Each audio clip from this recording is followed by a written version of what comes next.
Alrighty, good morning, A3 Precalculus CP. This is Tuesday, May 26th. I hope you're having a great morning so far. It's hopefully going to be made a lot better with the onset of trig equations. Alright, so just a couple reminders and a little bit of a scheduling overview. Last week's schedule was thrown off a little bit by the fact that we had this extra catch-up day that we didn't really know about until the day before, which is fine. We can adapt. It's not a big deal. Um, but that definitely kind of threw off my plans to give the PA because I really needed to teach you a little bit more before our next PA. So what I decided to do is our next PA will be on these trig equations. It will be sent out after class today. It will not be due until Sunday night though. On Thursday's class, I am also going to keep going with trig equations. I'm not going to start a new topic on Thursday already. The reason why I decided to do that is for seniors in particular, but anybody is welcome to, who wants to get a head start on this type of thing. So you can just say, I've done my last progress assessment. I'm done for pre-calculus. That's the little senior privilege that you get. So you are entitled to that. So I am going to send that out after class today. Like I said, it won't be due until Sunday night. On Thursday, I am still going to focus on trig equations. It's not like I'm going to blaze forward to a new topic right away. So for any of you that are maybe looking at the PA and are like, I still don't really know what to do, or you just need some extra practice, or you want just an extra day of instruction before you even attempt the PA, we're here for you. All right, we got you. For the juniors, and I don't think we have any sophomores in here, so for the juniors next week, we are going to continue with trig equations, but the trig equations are going to get a little more complicated. They're going to require a little bit of factoring. Oh yeah, coming back from Algebra 2. So that's pretty much what you're going to see going into next week. Still trig equations, not like a radically different thing, but definitely ones that involve a little bit more work to actually solve. Okay? So juniors will have an additional PA next week, and that'll be it for everybody. All right? So seniors do have to do the last PA. I know certain classes are doing some sort of exemption type of thing, but I think it's definitely fair to have seniors do that last PA, especially if I'm going to give it today. I think that's fair. I know you might be like, oh man, got to do it, but it's only like 5 problems. I think it's most certainly fair. I don't think it would be fair if I gave it Thursday and I said do it for Sunday because Friday's your last day. I don't think that would be fair, but I think if I send it out today on what we do in class today, it's only 5 problems. I think that's still okay. All right, sorry if that's a little bit of bad news, but next class we'll have a nice send-off for our seniors, I guess. All right, so that being said, and by the way, that will make 5 grades for you for seniors, so that's why I think it's a good amount, so that, each graded thing counted for 20% of your quarter score, and then for juniors you'll have 6 grades. So that's where we're at. All right. In any case, let's get into actually talking about trig equations, so you guys can be ready to take that PA. What we talked about last class was definitely a lot of information. Number one, it was a long time ago. It was like a week ago. But it was also a lot of information. I have to be honest, I think I may have actually done a little bit of a better job talking about this topic during my period A4 than I did with you guys because it was my second go-round of trying to explain it. So if you're interested, you can, of course, watch the video up on YouTube. I would recommend probably watching the A4 explanation, although I didn't cheat you guys on any information. It's just that the second time around, I think I delivered a little bit more of a refined explanation. Still, what I was attempting to answer was the question of what happens when you plug in sine inverse into a calculator. Why is it that the sine inverse, for example, of 1/2 is 30 degrees? Why does it not also tell you 150 degrees? That was pretty much the question we were trying to answer. And the reason for that has to do with the graphs. It has to do with the way that we look for sine inverse when we're looking on the graph, the domain for which it's defined, and all that fun stuff. Essentially, what it comes down to is the fact that on your calculator, sine is going to look in quadrant 1 and quadrant 4. Cosine is going to look in quadrant 1 and quadrant 2, and tangent is going to look also in quadrant 1 and quadrant 4. So that's why you get the answers that you get on a calculator. All right. The equations that we're going to do today are going to be to actually get all of the angles, not just in those 2 quadrants, but in the entire unit circle. So that's why it's going to be handy to have your little unit circle diagram next to you. All right. what else did I want to say about that? Oh, we're also going to be, but the reason why it was important to show you this was so that if I gave you a problem where it's like, oh, what's the sine inverse of, I'm trying to think of a good one, maybe negative 1/2, right? And it gives you the answer of negative 30. Well, negative 30 degrees is not in the unit circle, right? It only goes from 0 to 360. So how do we actually take an answer like that and interpret it to be something that's in my unit circle? That's what I really want to emphasize today. And that's why it was important to talk about all this sort of background information last class. So with that being said, let's talk trig equations. All right, let's talk trig equation. Let's start with a couple examples of solving from 0 to 360 degrees, and I'll show you exactly how it's done. All right, again, nice thing would be to have your unit circle by your side. All right, let's solve for 0 degrees is less than or equal to x is less than 360. What that notation means is, oh, you can't see it because it's off the top of the page. What that notation means is we're just looking for answers between 0 degrees and 360 degrees. We're not looking for, the millions of coterminal angles that exist. We're not looking for negative angles. We're looking for our 0 to 360 range. So let's consider an equation like this. If I had, just start easy. The sine of x is equal to rad 3 over 2. What that's asking you is essentially the sine of what angle from 0 to 360, what angle, or angles, could be multiple, on the unit circle is equal to rad 3 over 2. So what you could do is a couple things. Number one, you could look at your unit circle. You could say, okay, where do I see the sine value to be rad 3 over 2? That is, here, 60 degrees, and here, 120 degrees, right? So your two answers for this problem are exactly that, 60 degrees and 120 degrees. But, of course, suppose that you didn't have your unit circle with you, or suppose that maybe it wasn't a nice, pretty unit circle value. That would be like way too easy, right? What you could do is you could go ahead and use your calculator as well as your knowledge of reference angles, okay?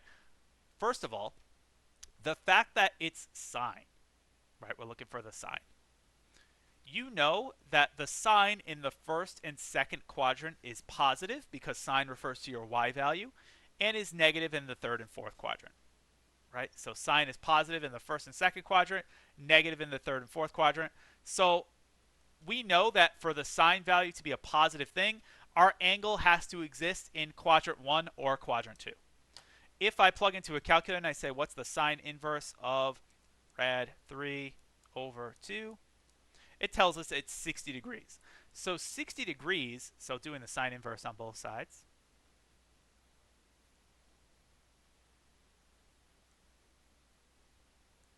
so we would get that x is equal to 60 degrees. 60 degrees is our quadrant 1 answer, but we also need a quadrant 2 answer as to how we can figure out or as to another angle in quadrant 2, how can we figure out which angle also has a sine value of rad 3 over 2? The way that that's done is using your reference angles. You may remember that a reference angle is a matching angle in the first quadrant that shares the same trig values, specifically sine, cosine, and tangent, right? So if you have an angle in the first quadrant, well then it's already in the first quadrant. There's no work that needs to be done. To find an angle in the second quadrant that matches up with the sine cosine value of this one, what I do is I do 180 degrees, or pi if we're in radians, minus my angle measure. To find one in the third quadrant that shares the same sine and cosine values, I could do 180 degrees plus my angle measure. And to find one in the fourth quadrant that shares the same sine and cosine values as this one, it's almost like they're cousins, they're related, is 360 minus your angle. We talked about that when we talked about reference angles. And it's exactly how you could say, oh, what angle in quadrant 4 has the same sine and cosine as such and such an angle in quadrant 1? Okay? So what I would do here is I would say, well, x is 60 degrees. I know that since it's sine, I'm also looking for a quadrant 2 angle. So to find that quadrant 2 angle, I would do 180 minus my 60 degrees, and I would get 120 degrees. And so your two answers for x could be 60 degrees or 120 degrees. from 0 to 360. Does that make sense? Now, of course, you're probably like, Mr. Giorgio, that seems like way too much work. Can I just look at my unit circle and figure it out? Well, yes, absolutely, if it happens to be a nice, pretty number. But if it's not a nice, pretty number, that's where the unit circle kind of falls apart. All right, that's where the unit circle kind of falls apart. We'll do one more pretty number first, and then we'll talk about, well, what if it's not so pretty? All right, consider an example like this. Okay, still 0 to 360. Let's say 2 times the cosine of x minus 5 is equal to negative 4. Okay? Well, hopefully your algebra instincts are kicking in a little bit and are saying, well, if I'm presented with an equation like that, let's get cosine of x by itself. Let's add 5 to both sides, just like algebra. Think if this were 2x minus 5. You would isolate the variable, right? You would move that 5 over there. You'd get 2 times cosine of x is equal to 1. You'd then divide both sides by 2. You'd get cosine of x equals 1/2. And again, this is essentially asking you the cosine of what angle on the unit circle is 1/2. In order to answer that, we recognize that the cosine of theta is positive in the first and fourth quadrant because cosine is x. That's a positive x value.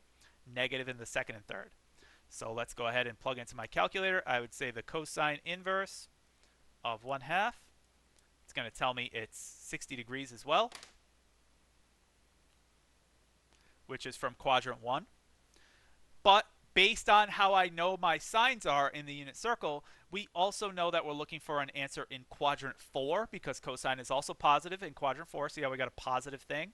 So cosine is also positive in quadrant 4. To find it, I'm going to do 360 minus my 60. And we get our quadrant 4 answer of x is 300 degrees in quadrant 4. Okay? So we get two answers here of 60 and 300. Now, if I were solving this equation, suppose that this were equals -6 instead of -4 at the start. Then you'd end up with -1 here and -1/2.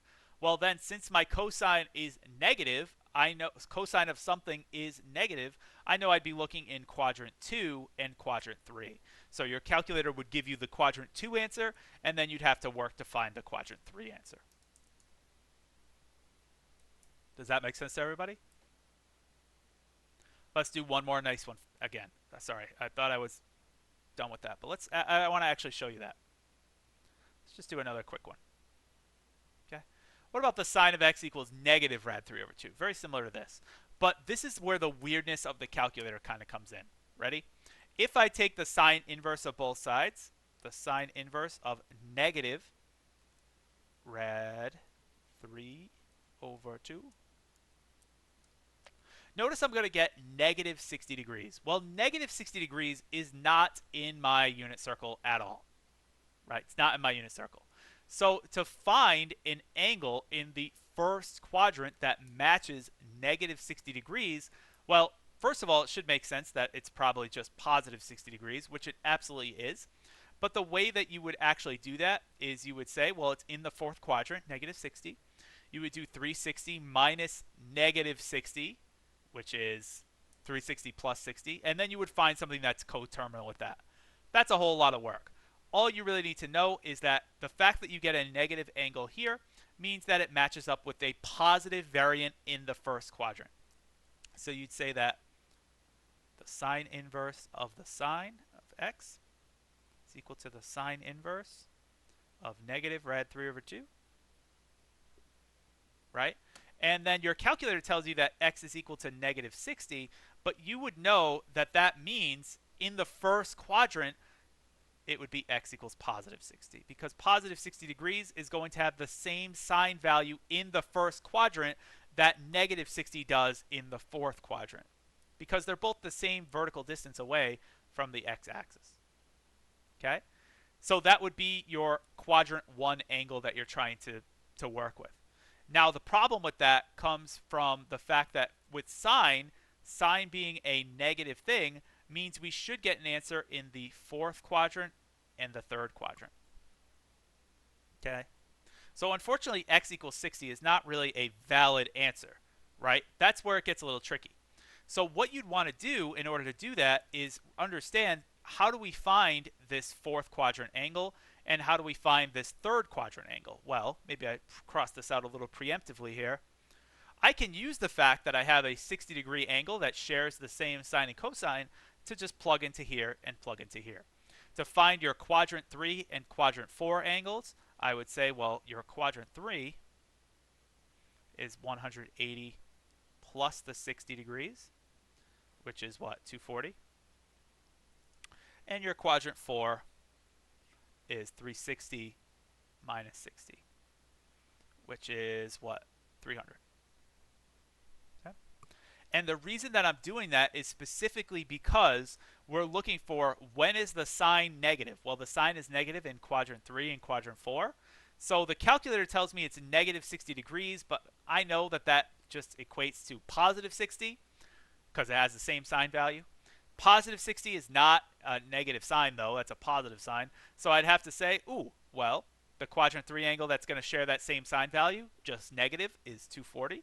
And the quadrant 4 one that's going to share that same sign value, just negative, is 300. You get that by plugging them into here and here. Absolutely, you could look on your unit circle and notice, hey, there it is right there, 240. And hey, there it is right there, 300. Okay? But again, I want to ask you, first of all, any questions? That's what I want to ask you. Do you have any questions before I go into the next thing? All right. But again, I want to ask you, what if it doesn't fall on a nice, pretty number? What if it just so happens that the angle you're working with isn't on the unit circle? Well, let's see. What if I had something like this? Let's do cosine. If I had 8 equals 9 times the cosine of x plus 2. Just some random problem. All right. First things first, I would isolate the variable. Let's subtract 2 from both sides. You get 6 equals 9 cosine of x. Divide both sides by 9. That reduces down to 2/3 is equal to the cosine of x. Now, you probably don't need to tell me to tell you that 2/3 is not a unit circle value. You have rad 3 over 2, you have 1/2, you have 1, 0, rad 2 over 2. We don't see 2/3 anywhere on the unit circle, but that doesn't mean it doesn't exist. It just means that it's a decimal. So we use our calculator, handy dandy calculator. When we do the cosine inverse of 2/3, it tells us that it's at 48.19 degrees. We'll round to 2 decimal places, right? We also know that the cosine, just like before, we know the cosine is positive in the first and fourth quadrant and negative here and here. So notice the fact that the cosine of x is equal to a positive thing. That means, ooh, I'm looking for an answer here and I'm looking for an answer here. 48.19 degrees is an answer in quadrant 1. I would say, oh, x is 48.19 degrees. Great. That's in first quadrant. I'm happy with that. But the issue here now is, how do I get my fourth quadrant answer? Well, remember, if this is theta, the angle that's going to share the same sine and cosine here is 180 minus theta. The angle that's going to share the same sine and cosine here is 180 plus theta. The angle that's going to share the same sine and cosine here is 360 minus theta. So to get my quadrant 4, I'm going to do 360 minus theta, and I'm going to say, well, my quadrant 4 answer is 360 degrees minus my 48.19 degrees, which comes out to be, let's see, 360 minus 48.19, bang, 311.81.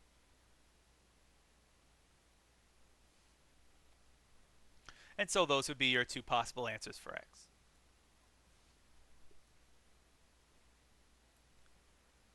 Does that make sense? We're going to do a couple more. Let's do another one where the numbers don't work out nice and pretty. Okay? How about if I had 5 times the sine of x minus 2 is equal to 0? Okay? How about something like that?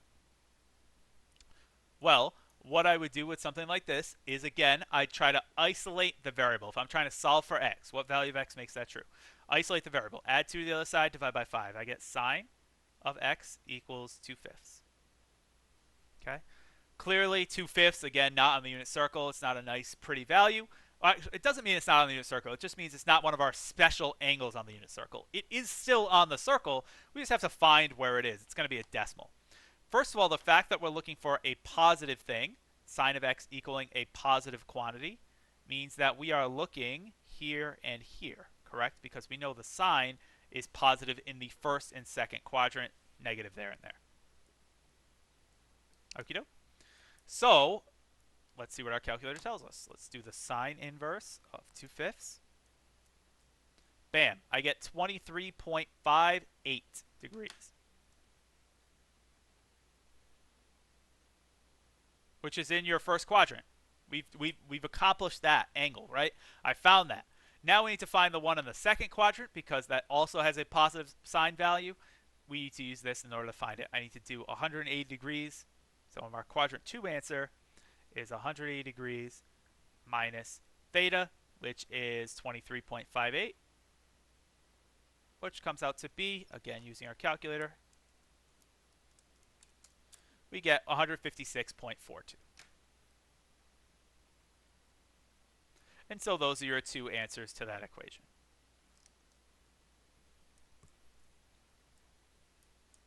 Is that making sense how we're doing that or why we're doing that? It's almost like when you look at this step, after you isolate the variable, which is just like Algebra 1 land, right? Isolate the variable, add 2, divide by 5, not hard.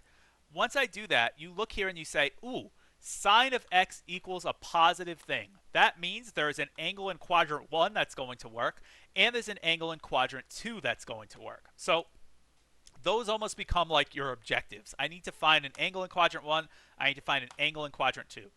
We turn to the calculator. What does the calculator give us? Well, it gave us this angle in quadrant 1, which is great. And then I need to take that and use it to find my second objective, the angle in quadrant 2. Okay? Think of if this were negative 2/5. I'll do it for you really fast. If this were negative 2/5 over 5, not times 5, right? It's going to give us an angle in quadrant 4. I don't want an angle in quadrant 4. I'm looking for sine to be, if it's negative 2/5, I do want an angle in quadrant 4, but negative 23 is not between my 0 and 360. So I would need to use the positive version of that, 23.58, to find the angle in quadrant 3 and quadrant 4 by plugging into here and here. So long story short, if you get a negative angle outside of your 0 to 360, just use the positive version of that angle to find this and to find this, because the positive version will share the same sine value. And that will only happen with sine. Cosine will always give you a positive, or cosine will always give you something you're looking for. Sine is where you might have to do a little bit of extra work. Does that make sense? Hopefully. We're going to do one more. Let's do one more. Ready? Let's do 5 sine of x minus 3 is equal to 6 sine of x minus 2. Ooh, sine on both sides. Difficult? Not really. Think if you just had 5x minus 3 equals 6x minus 2. Well, what would you do? You would isolate the variable and solve. I'm going to subtract 5 sine of x over to here. I'm going to add 2 over to here. I get negative 1 is equal to 6 sine of x minus 5 sine of x is 1 sine of x. And now this one's a special one because negative 1 is on our quadrantal angles. It's one of the 0, 90, 270, or 180. Went a little out of order there. And then I would say, well, in this case, taking the sine inverse of both sides, you would get that x is equal to the sine of what is negative 1? That's 270. Okay. If you notice here, if I did that, it should tell me that it's negative 90, right? Yep, negative 90. So you'd have to interpret that and say, well, negative 90 degrees is here, right? What's the version of that angle that's between 0 and 360? It's going to be 270. Go all the way around the circle once. Make sense? Feeling good about that? Does anybody have any lingering question about that?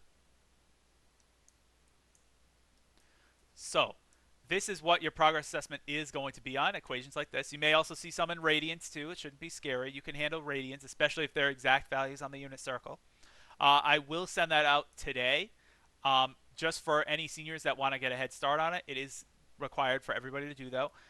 It is not due until Sunday night, so you do have a long time to do it. On Thursday's class, I am going to go over more trig equations like this just to make sure everybody's comfortable before next week I get into some more complicated ones. All right? But that's pretty much what we're looking at here. Any questions or concerns, or are we good to go?